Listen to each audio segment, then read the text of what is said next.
नमस्कार मित्रों, स्वागत है आपका हमारे चैनल में। आज आपकी समझ वनवास के दौरान केवट और प्रभु श्री राम का रोचक प्रसंग आपकी समझ प्रस्तुत कर रही हूँ। केवट भोई वंश का था तथा मल्लाह का काम करता था। केवट रामायण का एक खास पात्र है जिसने प्रभु श्री राम को वनवास के दौरान माता सीता और लक्ष्मण के साथ अपने नाव में बिठाकर गंगा पार करवाया था।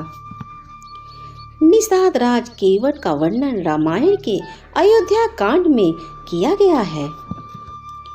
राम केवट को आवाज देते हैं, नाव किनारे पे लाओ, पार जाना है। मगी नाव ना केवटू आन, कहाई तुम्हारा मरूं मैं जान। चरण कमल रज कहू सबू कहाई, मनुष्य करनी मुरी कछु आहाई। श्री राम ने केवट से नाव मांगी पर वह लाता नहीं है। वह कहने लगा, मैंने तुम्हारा मार्ग जान लिया है। तुम्हारे चरण कमलों की धूल के लिए सब लोग कहते हैं कि वह मनुष्य बना देने वाली कोई जड़ी है। वह कहता है कि पहले पांव धुलवाओ, फिर मैं नाव पर चढ़ाऊंगा। केवट प्रभु श्री राम का अनन्य भक्त था।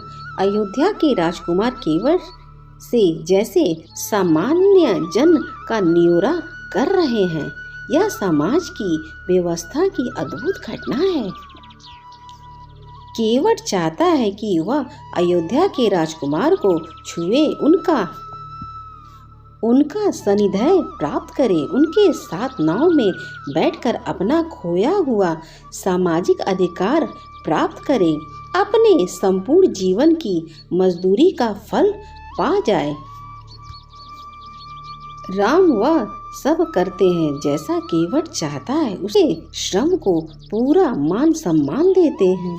केवट राम राज्य का प्रथम नागरिक बन जाता है। राम त्रेता युग की संपूर्ण समाज व्यवस्था के केंद्र में है। इसे सिद्ध करने की जरूरत नहीं है, उसके स्थान को समाज में ऊंचा कर देते हैं। राम की संघर्ष और विजय यात्रा में उसके दाएं को बड़पन देते हैं। त्रेता के संपूर्ण समाज में केवट की प्रतिष्ठा करते हैं। रामचरितमानस का प्रसंग। जब भगवान श्री राम जी को 14 वर्ष का वनवास हुआ था और राम जी देवी सीता जी एवं लक्ष्मण जी के साथ सरयू नदी पर पार करने के लिए नाव से उसे उस पार जाने के लिए केवट से कहते हैं कि वैसे तो रामचरितमानस के हर पात्र अपने आप में एक देवता का स्थान रखते हैं, परंतु उन चरित्रों में कुछ चरित्र ऐसे हैं जो सर्वश्रेष्ठ हैं। उनमें से एक है केवट, जिनकी भक्ति बड़ी पावन और शुद्ध रही है, जो तंत्र मंत्र के रूप में नहीं थे, जो वस्त्र वेशभूषा में नहीं थे, परंतु मन हृदय कर्म और वचन से शुद्ध साधु थे, जिन्हें पूजा भाव भी नहीं आता था। ऐसे ही एक साधु थे केवट, जिन्होंने तीनों लोकों के पालनहार की नैया पार लगाई थी। गुह राज निषाद जी ने अपनी नाव में प्रभु श्री राम को गंगा के उस पार पर उतारा था। वे केवट थे, अर्थात नाव खेने वाले गुह राज निषाद जी की नाव में जब प्रभु श्री राम विराजते हैं तो क्या हुआ। निषाद राज ग्रह मछुआरे और नाविक के मुखिया थे। श्री राम को जब वनवास हुआ तो वे सबसे पहले तामसा नदी पहुंचे, जो अयोध्या से 20 किमी दूर। इसके बाद उन्होंने गोमती नदी पार की और सिंहवेरपुर पहुंचे, जो निषाद राज ग्रह का राज था। यहीं पर गंगा के तट पर उन्होंने केवट से गंगा पार करने को कहा था। केवट ने पहले उन्हें ऊपर से नीचे तक देखा और वे समझ गया कि ये प्रभु श्री राम हैं। श्री राम केवट से कहते हैं कि मुझे उस पार जाना है तो नाव लाओ। श्री राम ने केवट से नाव मांगी पर वो नहीं लाया।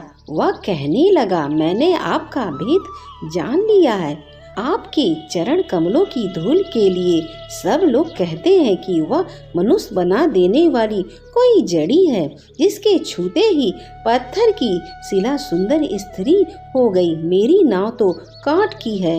हे नाथ, मैं चरण कमल धोकर आप लोगों को नाव पर चढ़ा लूंगा। मैं आपसे कुछ उतराई नहीं चाहता।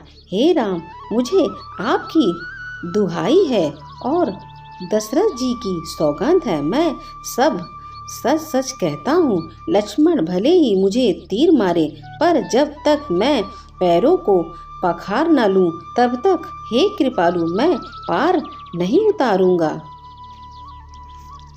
केवट के प्रेम से लपटे हुए वचन सुनकर करुणाधाम श्री राम जी ने जानकी जी और लक्ष्मण जी की ओर देखकर हंसे और कृपा के समुद्र श्री राम जी ने केवट से मुस्कुराकर बोले, भाई तू वही कर जिससे तेरी नाव ना जाए। जल्दी जल लाओ और चरण धो लो।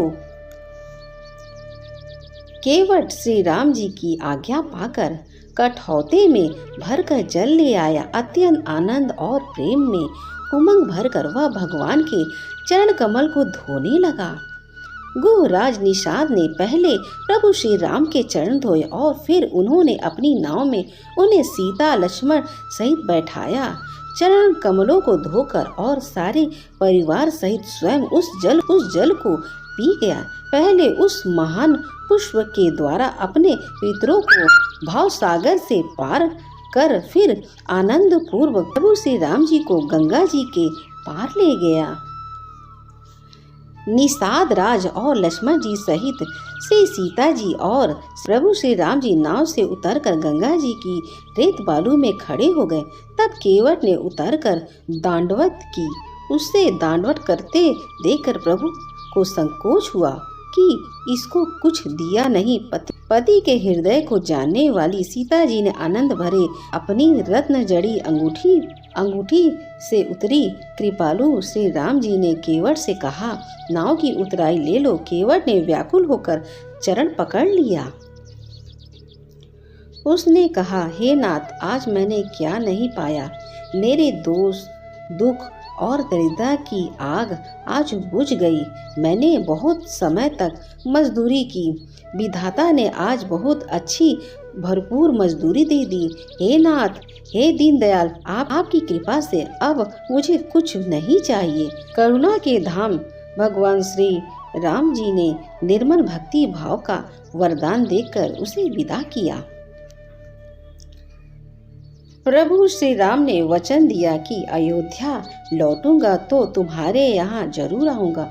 14 वर्ष बाद जब प्रभु श्री राम अयोध्या लौटे तो रास्ते में वह कुछ समय के लिए केवट के यहाँ रुके थे। निषाद राज मछुआरे और नाविक के राजा थे। उनका ऋग्वेद में राज था। उन्होंने प्रभु श्री राम को गंगा पार कराया था। वनवास के बाद श्री राम ने अपनी पहली रात उन्हीं के यहाँ बिताई थी।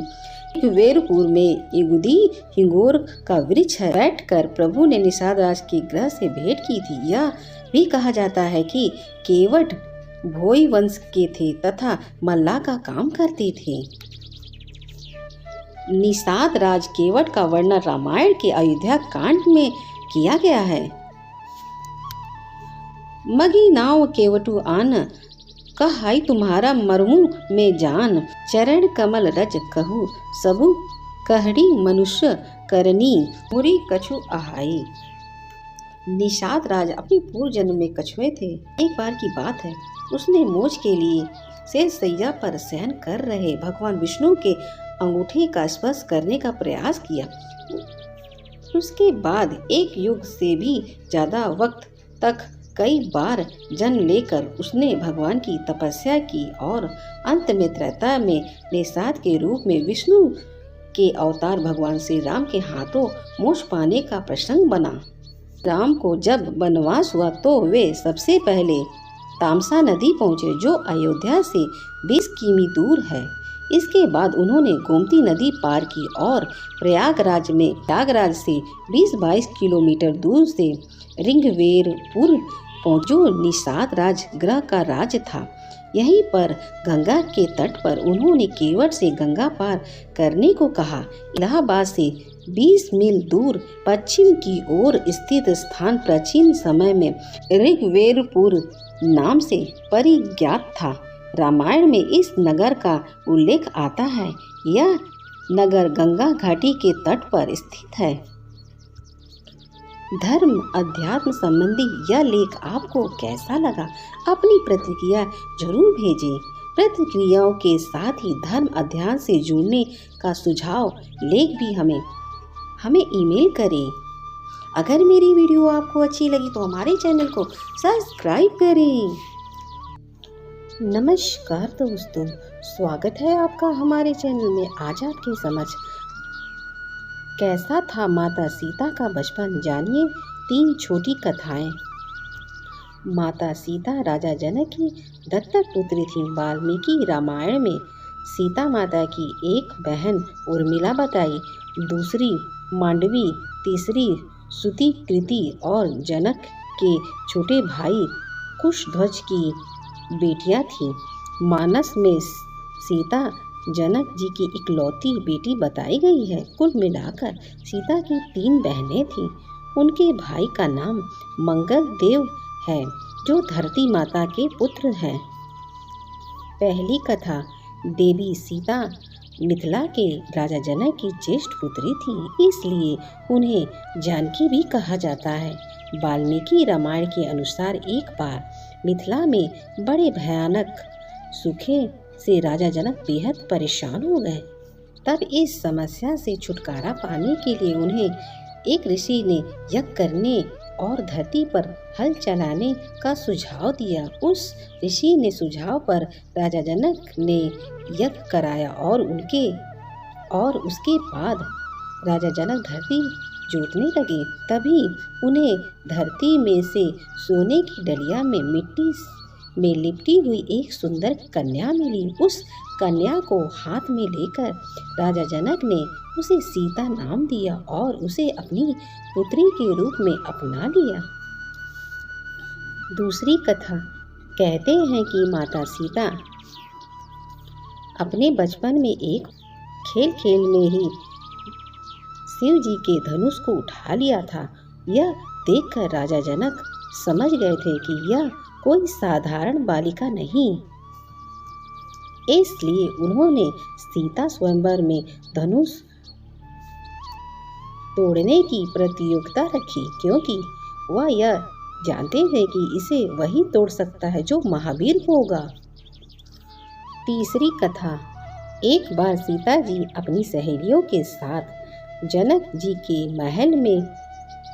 महल के बागीचे में खेल रही थी। वहां पर एक वृक्ष पर उन्हें तोते के एक जोड़े को देखा। दोनों आपस में बातें कर रहे थे। एक ने कहा कि अयोध्या में एक सुंदर और प्रतापी कुमार है जिसका नाम श्री राम है। उनसे सीता जी का विवाह होगा। सीता ने अपना नाम सुना तो दोनों पक्षी की बात गौर से सुनने लगी। उन्हें अपने जीवन के बारे में और बताने सुनने की इच्छा हुई। सखी सहेलियों से कहकर उन्होंने दोनों पक्षी को पकड़ लिया। सीता ने उन्हें प्यार से सहलाया और कहा, भय मत करो, तुम बड़ी अच्छी बातें करते हो। यह बताओ, यह ज्ञान तुम्हें कहाँ से मिला? मुझसे डरने की जरूरत नहीं है। दोनों का डर समाप्त हुआ। वे समझ गए कि यह स्वयं सीता है। दोनों ने बताया कि वाल्मीकि नाम के एक महर्षि हैं। वे उनके आश्रम में ही रहते थे। बल्कि वाल्मीकि रोज श्री राम और सीता के जीवन की चर्चा करते हैं। उन्होंने वही यह सब बात सुना है जो आप सुन रही हैं। सीता ने और पूछा तो तोते ने कहा, दशरथ पुत्र श्री राम शिव का धनुष भंग करेंगे और सीता उन्हें पति के रूप में स्वीकार करेंगी। तीनों लोकों में यह अद्भुत जोड़ी बनेगी। सीता पूछती जाती है और तोता उसका उत्तर देते जाते हैं। दोनों थक गए। उन्होंने सीता से कहा, यह कथा बहुत विस्तार है, कई महीने लगेंगे। सुनाने में दोनों उड़ने को तैयार हुए। यह देख सीता ने कहा, तुमने मेरे भावी पति के बारे में बताया, उनके बारे में बड़ी जिज्ञासा हुई है। जब तक श्री राम आकर मेरा वर्ण नहीं करते, मेरे महल में तुम आराम से रहकर सुख भोगो। तोती ने कहा, देवी हम वन के प्राणी हैं, पेड़ों पर रहते हैं, सर्वत्र विचरते हैं। मैं गर्भवती हूँ, मुझे घोंसले में जाकर अपने बच्चों को जन्म देना है। सीता जी नहीं मानी। तोते ने कहा, आप जिद ना करें, जब मेरी पत्नी बच्चों को जन्म दे देगी तो मैं स्वयं आकर शेष कथा सुनाऊंगा, अभी तो हमें जाने दें। सीता ने कहा, ऐसा तो तुम चले जाओ, लेकिन तुम्हारी पत्नी यही रहेगी, मैं इसे कष्ट न होने दूंगी। तोते को पत्नी से बड़ा प्रेम था, वह अकेला जाने को तैयार न था। जब तोते को लगा कि वह सीता के चंगुल से मुक्त नहीं हो सकता, तो वह विलाप करने लगा। मुनियों ने सत्य कहा है, मौन रहना चाहिए, यदि हम कथा न कहते तो हम मुक्त होते। तोती अपने पति से बिछोड़ सहन नहीं कर पा रही थी। उसने सीता को कहा, आप मुझे पति से अलग ना करें, मैं आपको श्राप दे दूंगी। सीता हंसने लगी। उन्होंने कहा, श्राप देना है तो दे दो, राजकुमारी को पक्षी के श्राप से क्या बिगड़ेगा। तोती ने श्राप दिया, एक गर्भवती को जिस तरह तुम उसके पति से दूर कर रही हो, उसी तरह जब तुम गर्भवती होगी तो तुम्हें पति का वियोग सहना पड़ेगा। श्राप देकर तोती ने प्राण त्याग दिया। पत्नी को मरता देख तोता क्रोध में बोला, अपनी पत्नी के वचन सत्य करने के लिए मैं ईश्वर को प्रसन्न कर श्री राम के नगर में जन्म लूंगा और अपनी पत्नी का श्राप सत्य कराने का मध्य बनूंगा। वही तोता बाद में अयोध्या का धोबी बना, जिसने झूठ लांछन लगाकर श्री राम को इस बात के लिए विवश किया कि वह सीता को अपने महल से निष्कासित कर दें। अगर मेरी वीडियो आपको अच्छी लगी तो हमारे चैनल को सब्सक्राइब करें।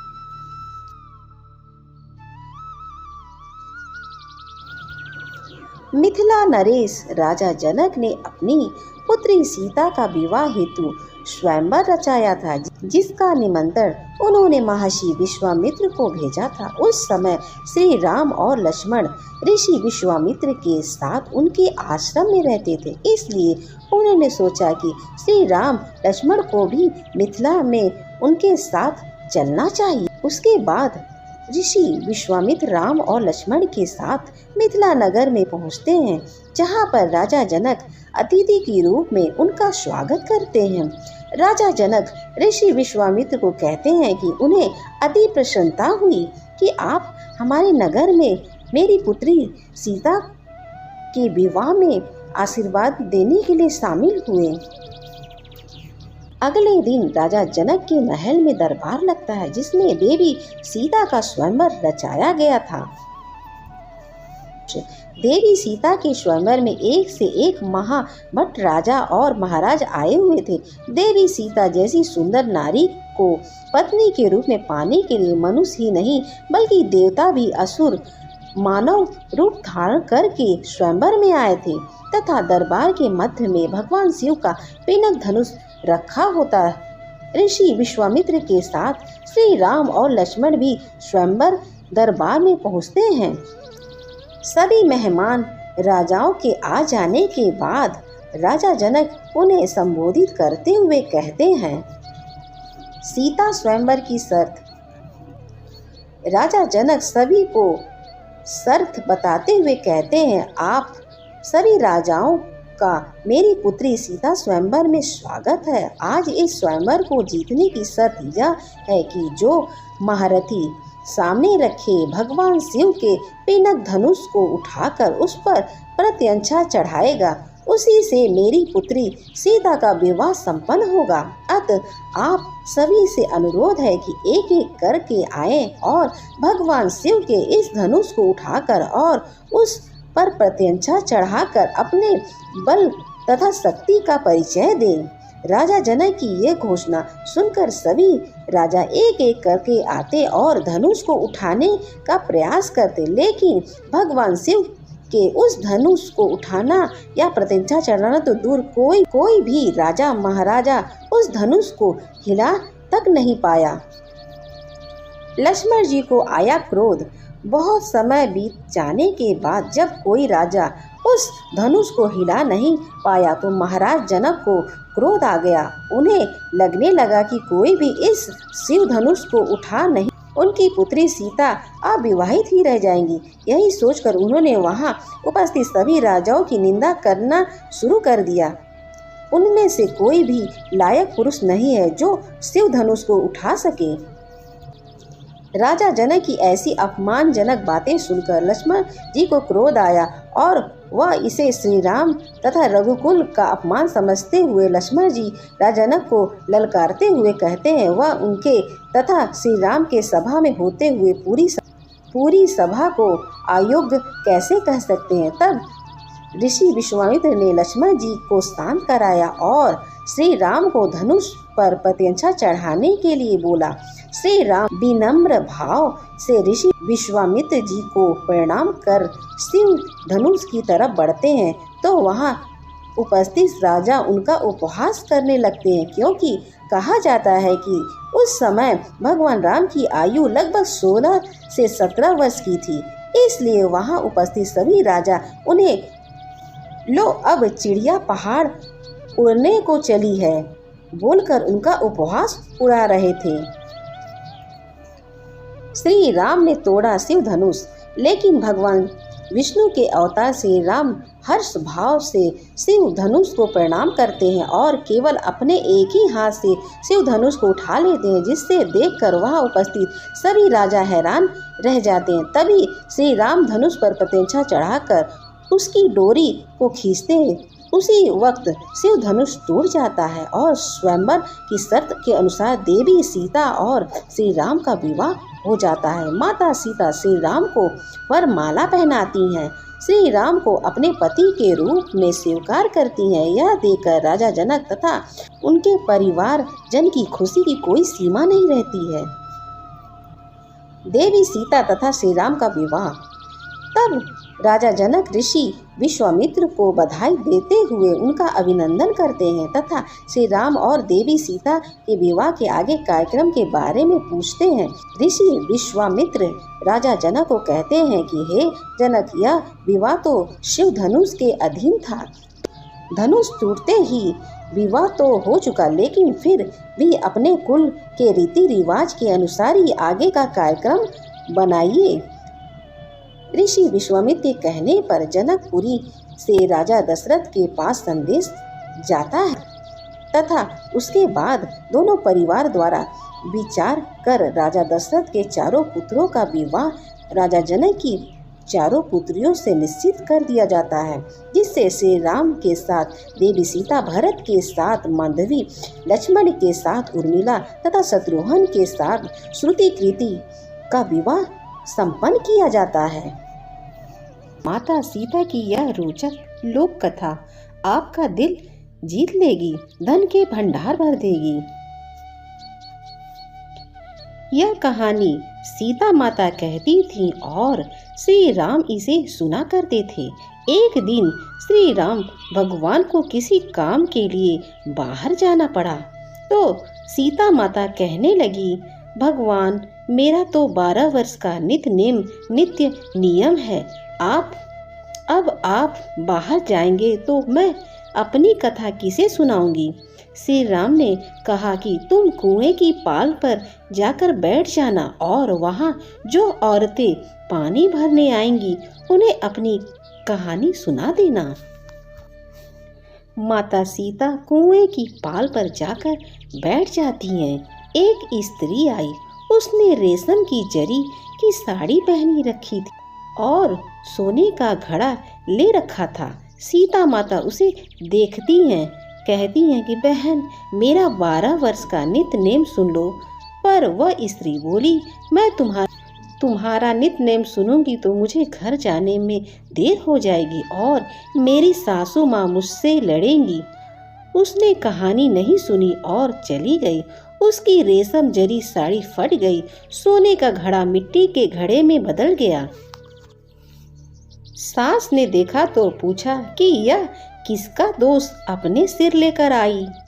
बहू ने कहा कि कुएं पर एक औरत बैठी थी। उसने कहानी सुनने के लिए कहा, लेकिन मैंने सुनी नहीं, जिसका यह फल मिला। बहू की बात सुनकर अगले दिन वही साड़ी और घड़ा लेकर सास कुएं की पाल पर गई।